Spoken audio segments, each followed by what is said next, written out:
I think the possibility to have a psychedelic experience is inborn. These psychedelics, very similar compounds are in our brain. And all the compounds which you find in the plant kingdom, only the psychedelics are so closely related chemically to these brain factors which we already have. We speak about the paradise of childhood. When I have the vision and a beautiful experience as a child, it is no wonder, because we have these compounds already in our brain.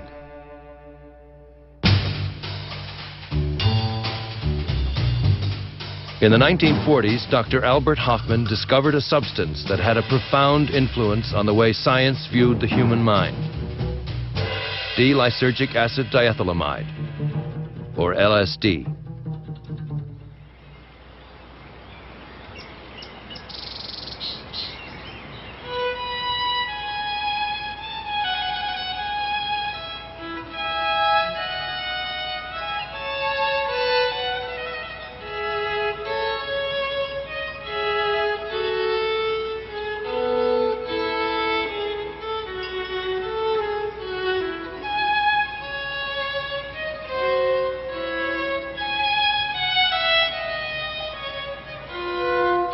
I feel very indebted to Albert Hofmann for inventing LSD. After my first LSD experience, I claim that this was the greatest discovery that man had ever made. Because after all, the human mind is the most important attribute we have.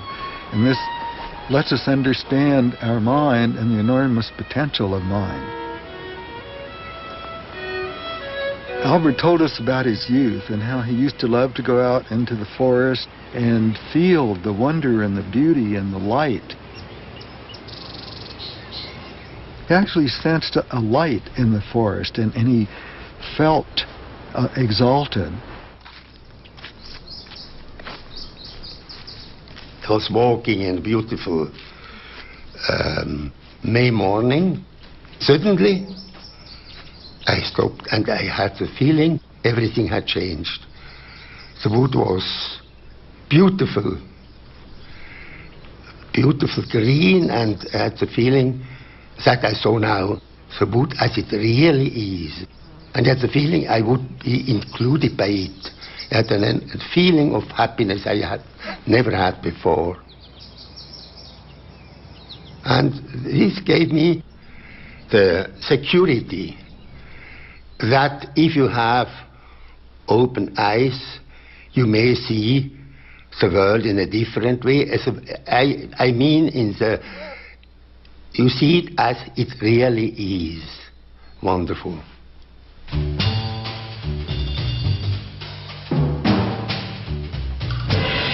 1943. War rages across Europe. In the neutral confines of Switzerland, chemist Albert Hofmann is hard at work at the Sandoz Pharmaceutical Company's Basel laboratory.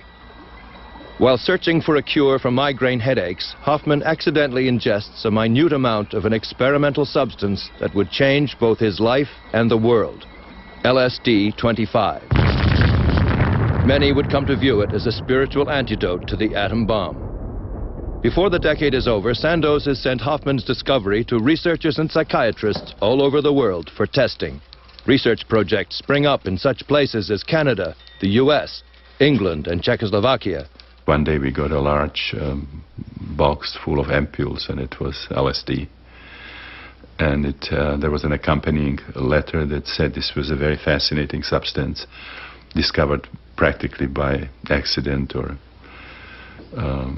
Dr. Hofmann, the discoverer, likes to call it serendipity rather than accident. When I discovered LSD, it was believed it was a product of laboratory.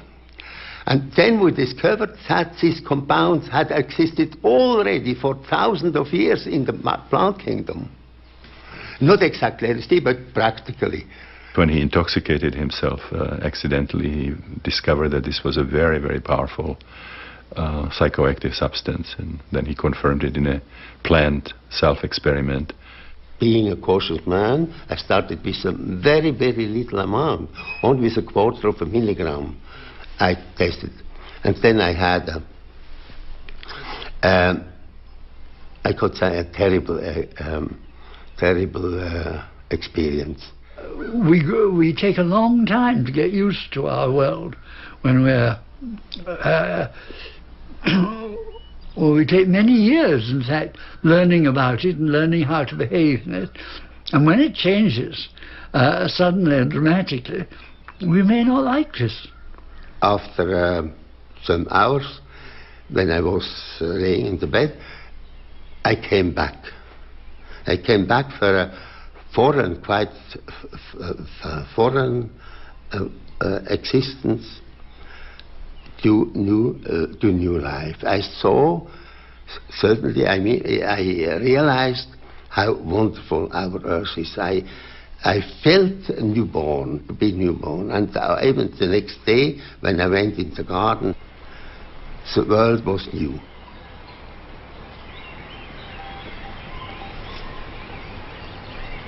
Just what is LSD and what does it do? The effect is somewhat like looking through a microscope. Suddenly, when you look through a microscope, you discover that there's an invisible world around you that you hadn't known about before you did it. The same thing is true of the psychedelic drug. You're aware of processes that are going on inside your own brain. You're aware of the exchange of energies that are going on between your sense organs and the energies around them that you weren't aware of before. Generally, you have no hallucinations with LSD. Hallucination is if you see something which does not exist. Just. But under LSD, you see things which are transformed, and comes. It is a different view, a different experience of our existence. The very fact your senses change means that you're faced with a lot of new and quite unfamiliar problems. I mean, you suddenly became aware of the textures and colours. All these things suddenly become immensely important. For myself, these experiences have been most strange, most awesome, and in their own way, amongst the most beautiful in my life. A sense of special significance began to invest everything. Everything was brilliantly sharp and significant. If I fixed my attention on a flower, I felt that I could spend all day in contemplating it. Phrases such as, "I've seen with the eye of the world," "the eye of the newborn and the new dead," sprang to my tongue, apparently without construction. A plain wooden chair was invested with a chairiness no chair had ever for me before. One begins to see significance in things that you didn't see before. Many people become aware of a quite different world.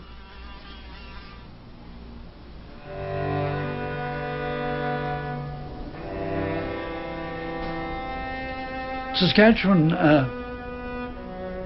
is a very large place, and a lot of it's empty. I spent many years in Saskatchewan, which I'm in an ambivalent way very fond. I went there as clinical director of this large mental hospital.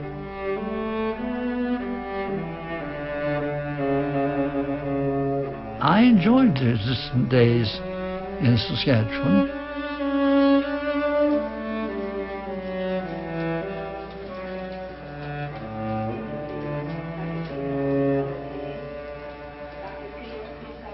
New chemicals allow us to experience some of the unbelievably unpleasant and sometimes quite terrifying mental agonies of the schizophrenic patient.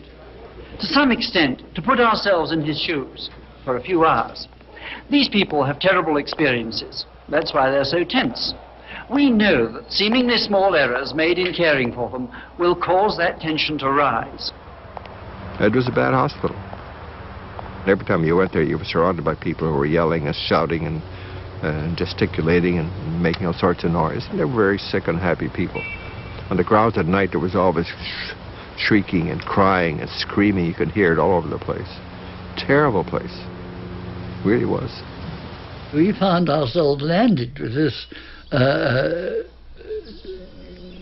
decrepit hospital and a demoralized staff.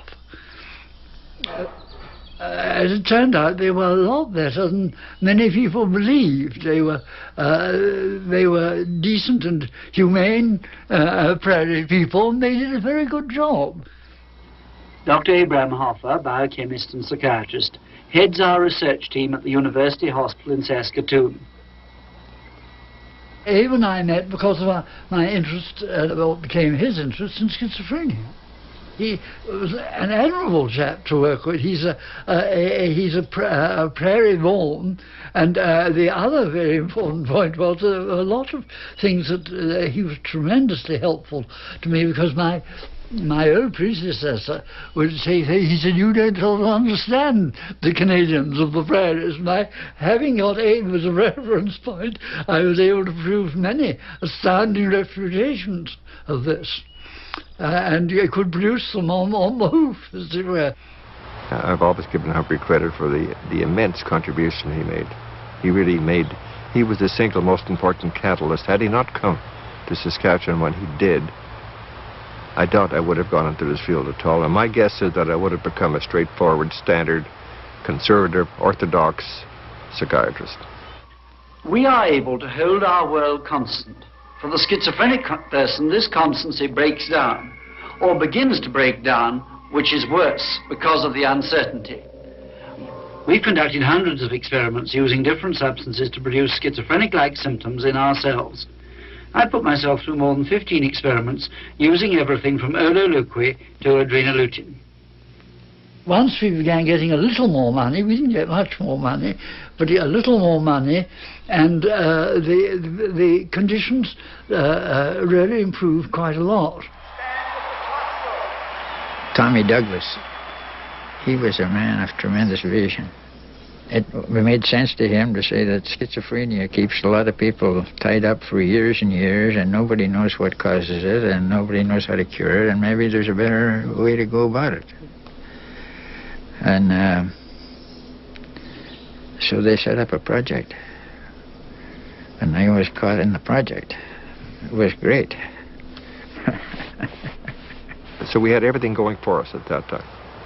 It was a series of coincidences that probably could not happen again.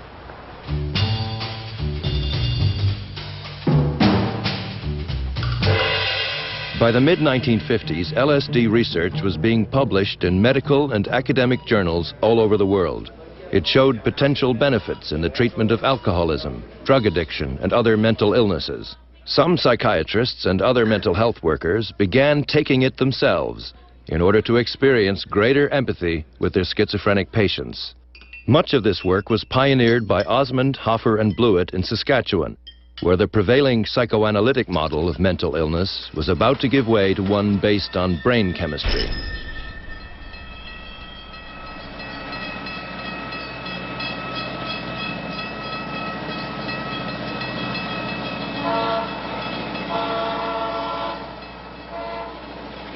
Dr. Humphrey Osmond, it was him that first said that when you're working with LSD, you have to start with yourself. And you should, to put yourself forward as knowing something about LSD until you'd taken it was pretty, almost criminal. And he sort of laid down the ground rules of research with LSD in the province, and they were very sound. This is compared to the research that was carried out in other centers. This Saskatchewan was miles ahead of the pack.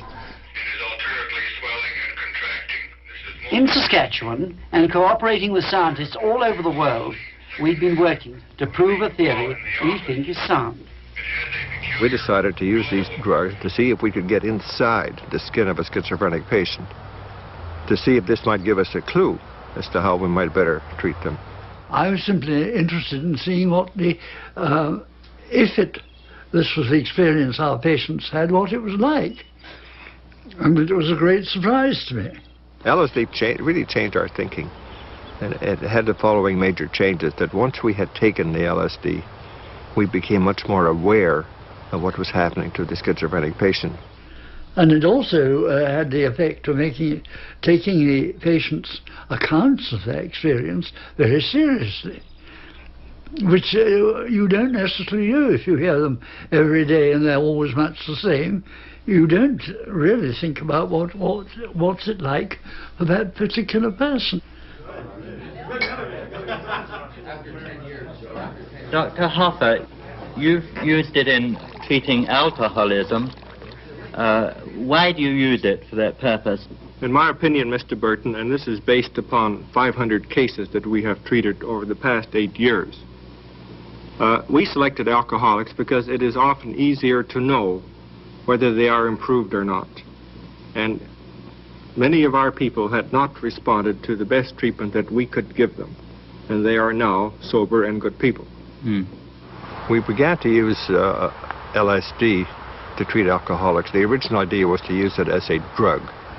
Give them LSD, give them a terrible time, and hope that they would therefore not want to drink anymore. It didn't work that way at all. Alcoholics tended to be very tolerant of their own shortcomings, and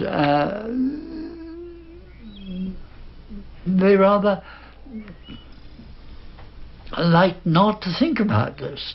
The great advantage with one of the hallucinogens is that you could make them very well aware of this, and it might alter, sometimes change their behavior.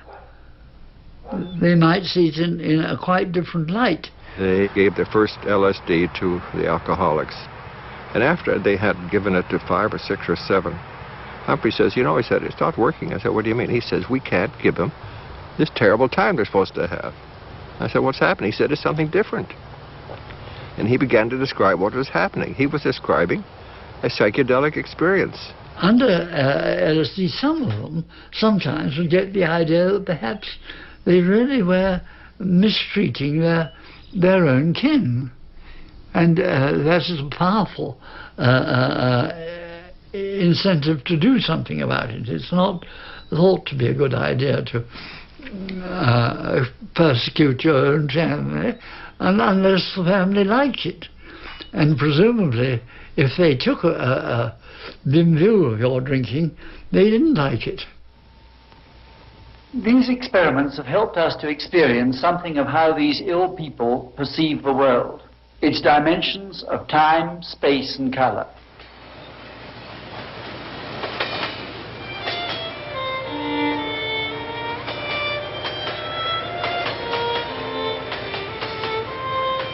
Humphrey gave me LSD, and I learned the secret of his success.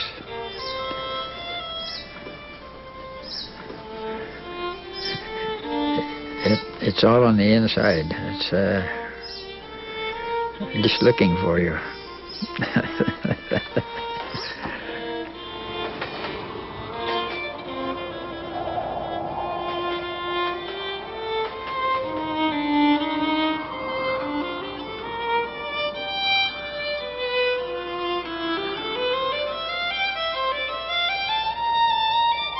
If you don't really understand the spiritual basis of man and you're not open to it, you're missing one of the greatest contributions that LSD can make.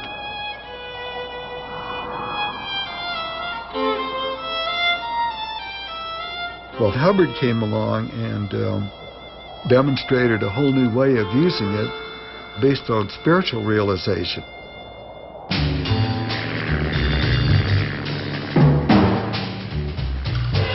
Captain Alfred M. Hubbard was born into a poor Kentucky family in 1902. Eccentric and charismatic, he grew up to make his fortune as a pilot, an inventor, and an entrepreneur.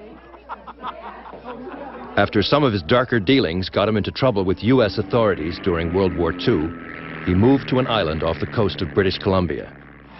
Hubbard believed that if the right individuals were exposed to it, LSD could save the world. he set about on his mission to turn on the captains of industry and the princes of the church.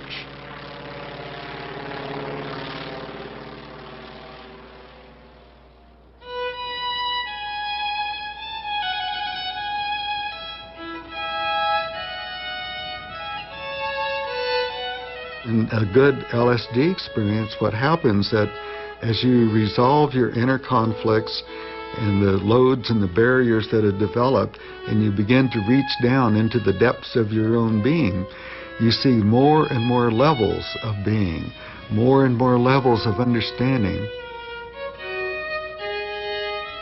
Often we like to blame our feelings on other people and what they're doing to us. But if I feel it, it's my feeling, and I have produced it, and I'm the only one that can resolve it. And fortunately, these substances allow you to see and recognize this and resolve it.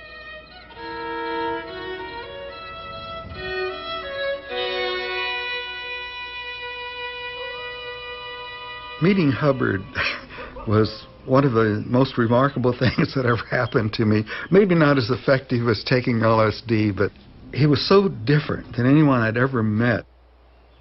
But the thing about him that was also very different was he radiated an energy that I could feel.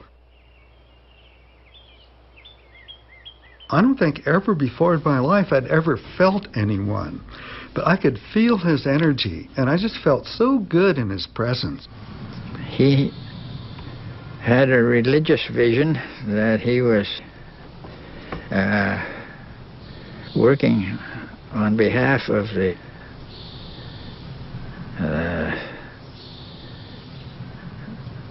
Virgin Mother and giving people the key to the religious universe, you know. And he only half believed it himself.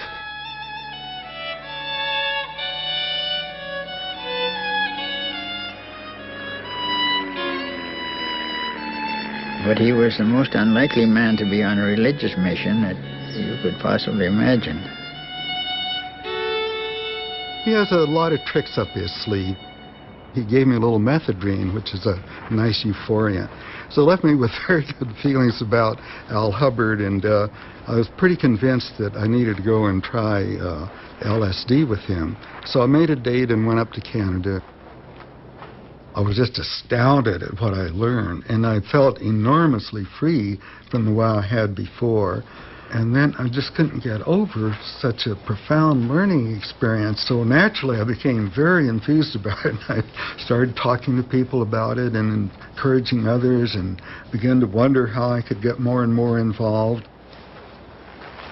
We set up the foundation in Menlo Park, and we had got a lot of help from Al. We formed a corporation. Hoffer and Osmond were on the board of directors. Al was not interested in extremely objective evidence. He was interested in the evidence he liked, which is very human and understandable. He lacked any sort of credence because he didn't have the customary training. And people just sort of poo-pooed him as a wild man, but he was some wild man. I only met him once. It was very amusing. He came for lunch, a very busy man, and he came with some apparatus. The apparatus was to give himself some CO2, I think. And after lunch, he took his dosage of CO2, and then he was happy, and then he left. That's the only time I met him. Very extraordinary type. Aldous would be fascinated by a person like that. Oh, yes. Whether one makes contact with Aldous Huxley through his writing or in personal conversation, the impression that comes almost immediately is that of a uniquely versatile, omnivorous intellect, constantly searching and probing with a clean, cold incisiveness. Aldous saw an article that I'd written somewhere, and through that I got to know him. He was a very nice person to me. First, at his best, an excellent conversationalist, and immensely learned, and very good-natured. And of course, he was practically no subject. He didn't know a lot more about it than I did, so I was very impressed by this.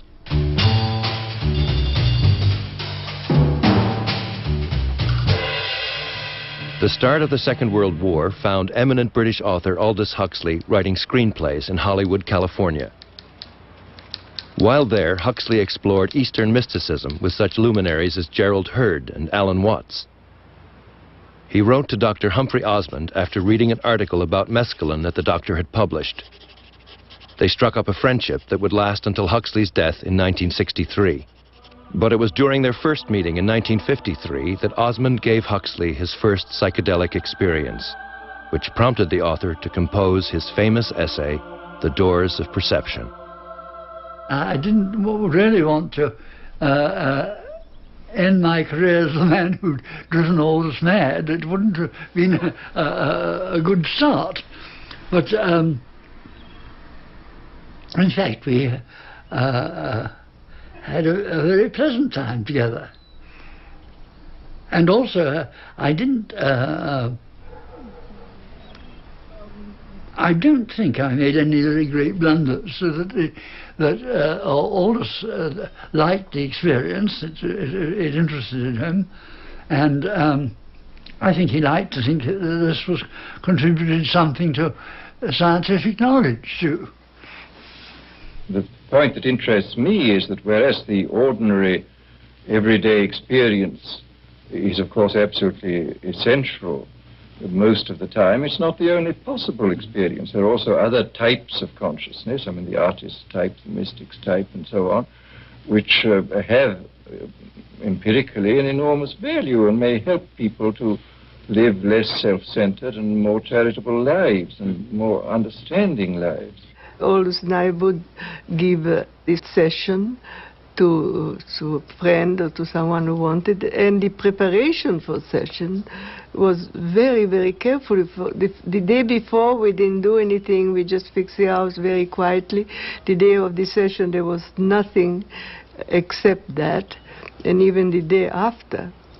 So there was a 3-day thing because, as Aldous wrote in Ireland, the session is a gratuitous grace. It's what you take away from there, a gratuitous grace. Something is given to you for nothing. Not that you merit it. You just are lucky and get it. But what you do with it afterwards is what counts. Nothing is easier than to formulate high ideals, but few things are more difficult than to discover the means whereby those ideals may be implemented. One has to dream, but one has to dream in a pragmatic way. I think Huxley enjoyed Hubbard. Hubbard was very excited about the potential of LSD. He felt a mission to the world to bring this and have it spread. One of the things that the two of us planned was to hopefully reach the place where we could set up treatment centers around the world. Eventually, Al set up a place in Vancouver, which was a place to give people LSD with a proper kind of setting to make people feel at home and encourage them.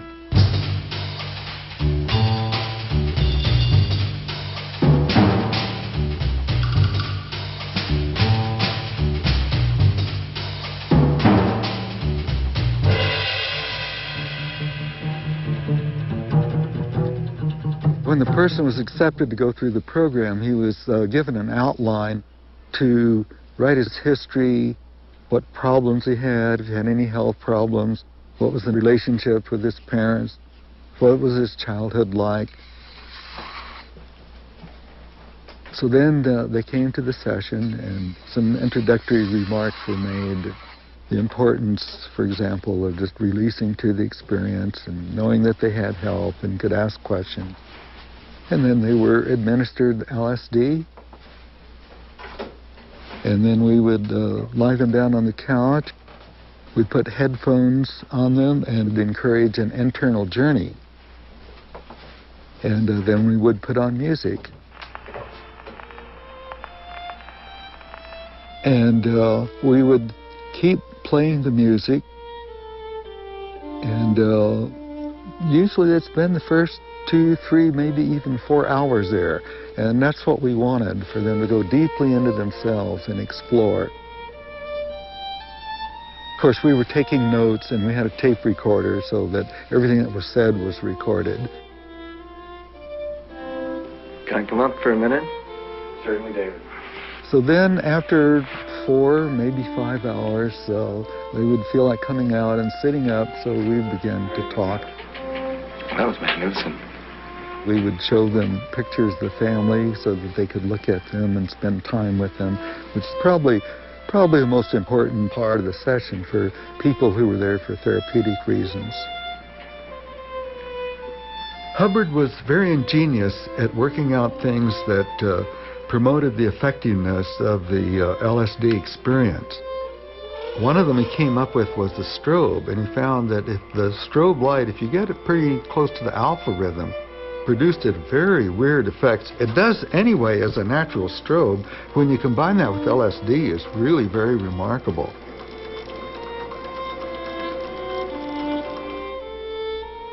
Looking into the mirror is one of the most powerful things you can do, to look at yourself. And of course, at first, some people really draw back, you know. I've seen people even frightened at the image of their mirror, but we encourage them, just look, just accept it. And as they do, they begin to see more and more. And if they go far enough with this, they begin to see their inner self. One of the most powerful artifacts that you can show to a person when they're under the influence is a beautiful red rose that's just partly open. It hasn't fully opened yet. For many, the rose comes to life, and they actually see it breathe. They can actually see the petals open and close. We would always have arranged for a sitter to take them home, and the sitter would take them home and sit with them until they went to sleep. People had a sense of being dropped. They came for a few times afterwards, and then we didn't see them anymore, and we'd paid such close attention to them ahead of time that they felt sort of neglected. There were several people who'd gone through the process who were sort of typical leader types, and they formed groups so that people could join one of the groups, and they would go to the group, say, once a week, and they'd share experiences with each other. My feeling was in this that if you're sort of looking for paradise after this experience, you begin to realize that it's right here, wherever you happen to be, like where we're sitting. You make your own heaven and hell.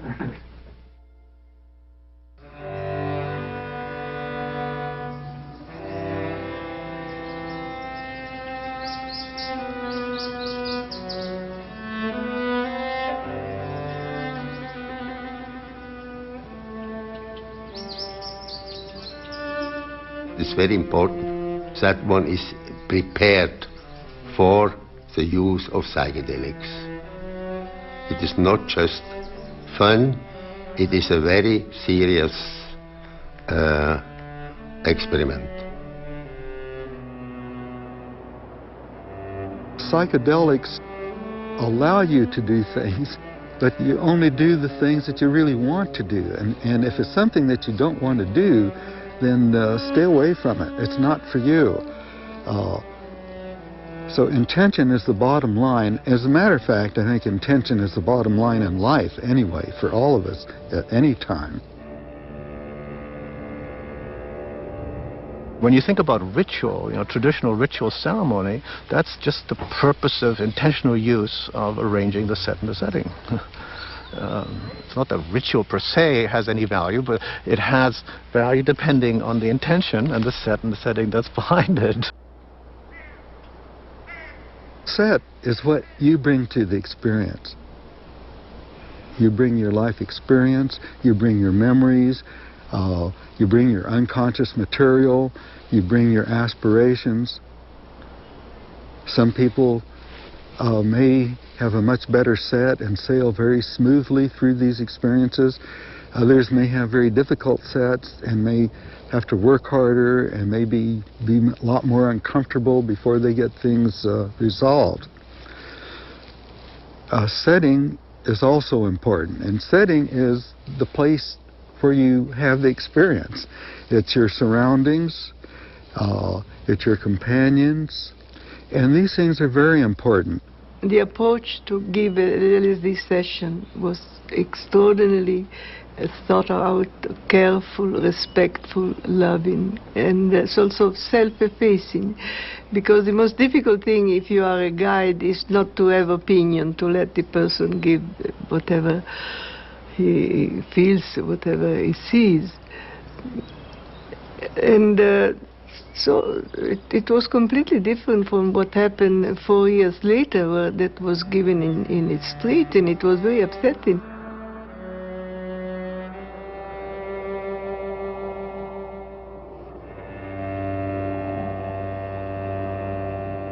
When young people started using it, they'd go to a party or something and they get stoned out of their gourd, and then there was no support system if they freaked out, and they'd end up in a mental ward somewhere and get a shot of niacin or something to pull them down, and that wasn't very effective way of getting them to consider what they were learning. If the setting is threatening and frightening, or if the people involved suddenly shove off in the middle of it, the person may get very frightened. And then you've got anxiety, which is no longer controlled by the normal means of controlling anxiety. It just goes on, and they may panic. And that, of course, has happened.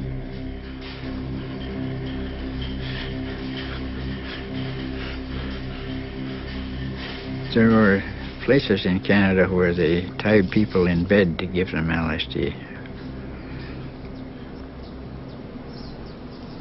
And I don't know why they would do that, but partly that came about because the early research with it was done by the American Army, and their aim was altogether different. They wanted to use it as a weapon.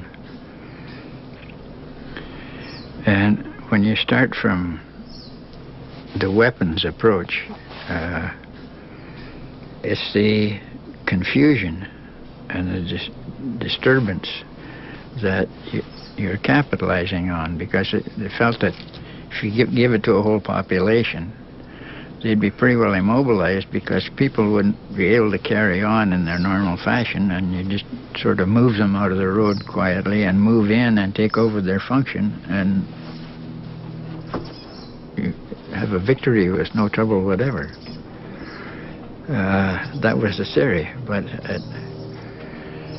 it backfired on the Americans. They found out that when they gave it to the soldiers, the first thing the soldiers wanted to do was quit the army.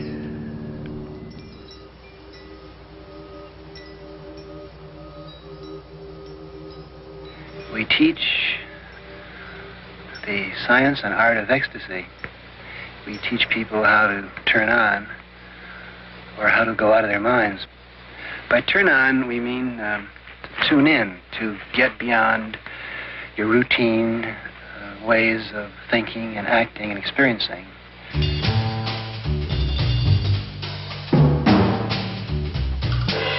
In 1961, two of Harvard University's best and brightest minds discovered psilocybin and LSD. Richard Alpert, who later changed his name to Ram Dass, and Timothy Leary, along with graduate student Ralph Metzner, began doing psychedelic research on a wide scale, conducting projects with religious leaders and prison communities, among others. Harvard's administration eventually grew uncomfortable with the amount of media attention Leary was receiving and canceled the project. Leary, Alpert, and Metzner moved first to Mexico and then to upstate New York to continue working with these substances. We were like middle-class academics, and our role, I think, in retrospect, was to try to find some way that the professional middle-class world of psychologists, psychotherapists, and so forth could accommodate these experiences. And we tried it within the university setting, and it worked for a while, and certain experiments were done, and we carried out the experiments, and we published articles in the journal, and then after a while it was no longer possible to do that there. Then we experimented with other settings. We had this LSD training center in Zihuatanejo in Mexico, where we said, well, let's go into a, where we're freed from the usual constraints, but we still have the structure. We just want to explore these potentials of these in a serious way. It was not just an ongoing drug party, and it was planned. It was attention paid to certain settings and so forth. But then that also proved to be not viable. We didn't have the right political support. It's just a tendency for these substances to become sensationalized. We often say that we're teaching people how to use their head. The point is that in order to use your head, you have to go out of your mind. You have to go out of all of the static, symbolic ways in which you think, experience. Tim Leary, from my perspective, sort of created more problems. I don't think it was he made certainly popularized LSD, incited a lot of people to experiment, but he did not really give fair information. He was talking about LSD, as a substance that makes trillions of your cells singing the song of liberation. Didn't tell people about the dangers, that before you go to heaven, you might go to hell. Or if you don't do it right, you might stay there. Mainly, Timothy was a really brilliant entrepreneur of notions. And on that he was at his best, very good. Unfortunately, he didn't necessarily always get very good notions. I have much more respect myself for Ramdas. They were, colleagues, professors at Harvard, but the direction he took towards the spiritual philosophies in India and his sort of following was his, really very serious spiritual practice.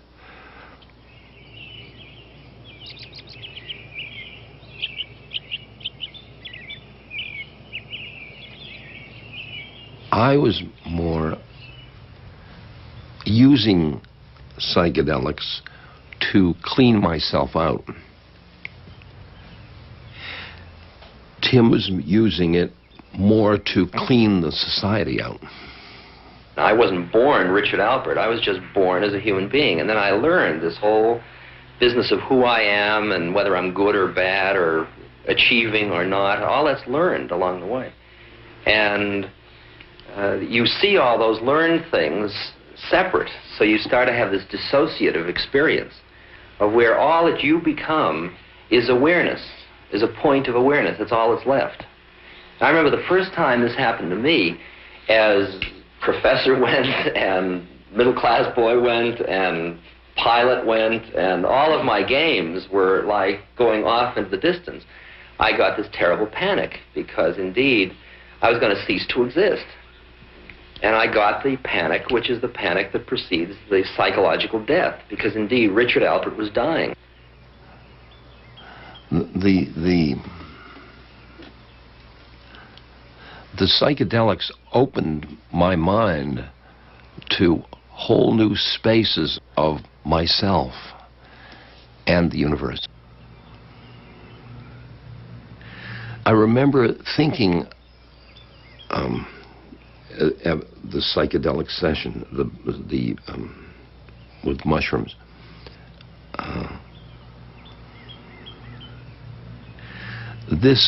What I'm experiencing now is home. It's a side of me that I never experienced through psychology.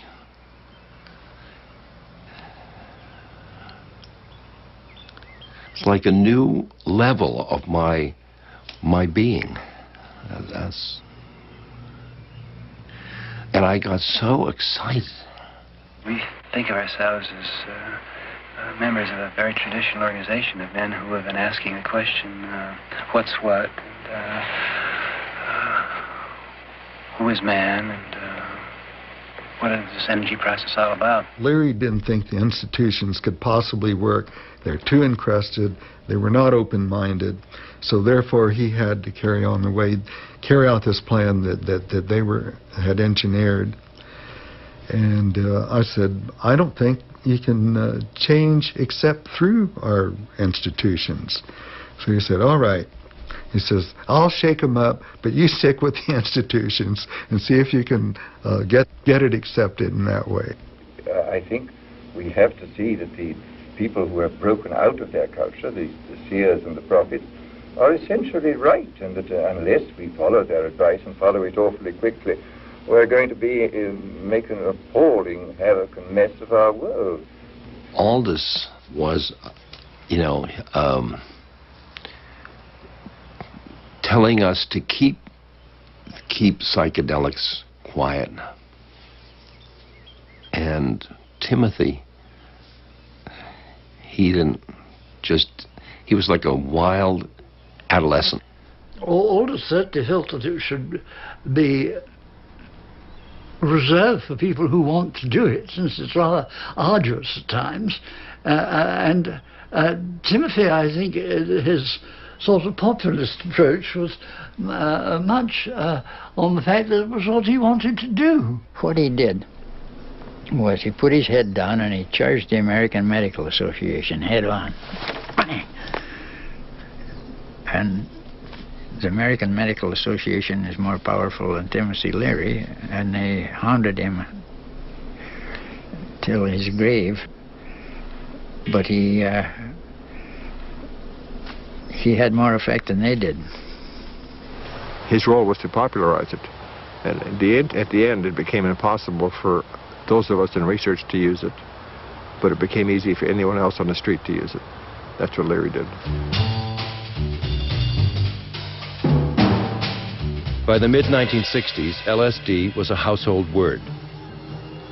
It became synonymous with the counterculture and was blamed for the unrest caused by the civil rights movement, the women's movement, the ecology movement, and the rising tide of protest against the war in Vietnam.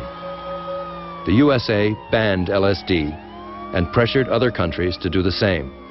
This has resulted in a situation in which LSD continues to be available on the black market, while legitimate researchers are forbidden to experiment with the substance. The supposed ban didn't work. LSD, or rather similar substances, are spread wide over the world, and people are very ingenious. I mean, they discover how to find out how to make things like this. Some of them, what they make, are dangerous and unpleasant, but that doesn't really worry the inventors very much. I have tremendous respect for psychedelics as a tool. I have seen what they have done on the positive side. I also know the risk. I know what they can do if they are not properly used. And the more powerful the tool, the more powerful potential on both sides. There are many, many ways of inducing these experiences other than substances. Although there are shamans who use psychedelic plants, and many shamans just use non-drug methods like fasting, dehydration, sleep deprivation, or the Native Americans going on a vision quest to the mountains. Some cultures use even extreme pain, physical pain. Then, of course, dancing, chanting, There's certain specific musical instruments like drumming, rattles, bells, and so on. And of course the different spiritual practices. And now we have powerful experiential psychotherapies, the rebirthing, primal therapy, the breath work, they all can induce these non-ordinary states. Why is it that Native Americans are able to use peyote legally, and yet the larger white culture is unable to was unable to develop a format, was unable to develop in religion, in psychiatry or medicine, or even or recreationally or in any other way? When you look at the peyote experience, it's a church, it's a religion, it's also healing. It helps them with actual medicine, and for example, in treatment of alcoholism. It's also psychotherapeutic. It's an integrated experience. The real legitimate use is spiritual practice. If you really look carefully at what these substances are, that is really the place where they should be developed. It should not be in the hands of doctors. The doctors don't really understand. Some of them may think that it will work out well for therapy, but I think there are far more psychiatrists threatened by it than there are those who recognize it as a valuable tool. I suspect the best thing we can do would be to ritualize this. We should have a kind of meditation centers where there would be the right conditions, the right dosages, all these factors which must be known are fulfilled.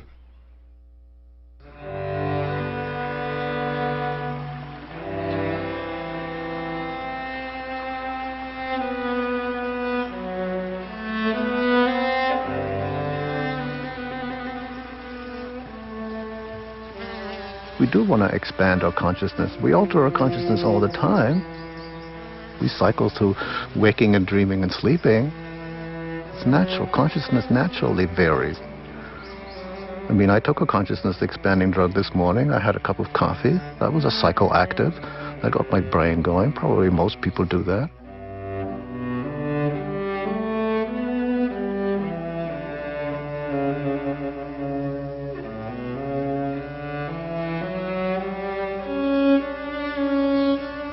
We interact with psychoactive substances and plants all the time. And the point is to do it in a conscious way, in a discriminating way, in a purposive way, to choose it. LSD, it's got me to see my stroke in a different way. And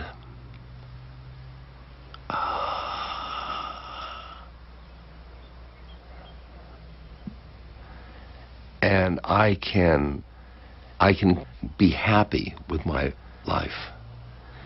And people, oh my goodness, getting happy about a stroke, that's LSD.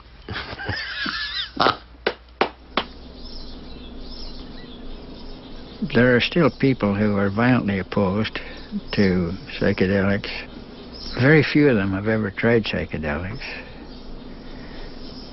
And 99% of the opposition to them comes from people who are completely ignorant of their effects.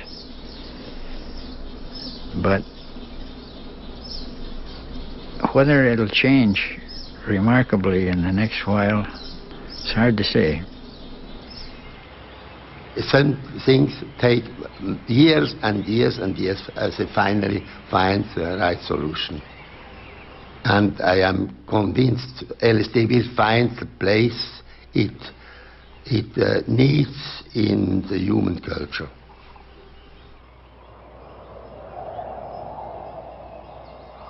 To fall in hell or so angelic you need a pinch of psychedelic. At least that's how I recall it, and I'm not sure it was necessarily that, but that was certainly the gist of it.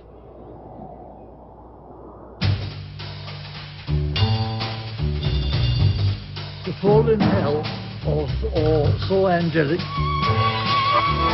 you need a pinch of psychedelic.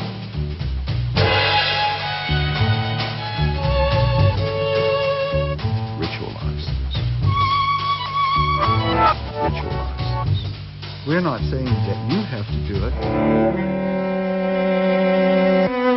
But why can't somebody who wants to? Ritualize. You need a pinch of psychedelic. That's how I recall it.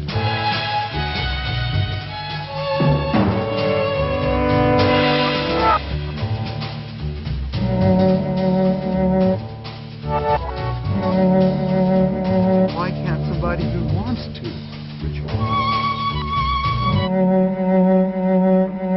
You see it as it really is. Wonderful. That's certainly the gist of it.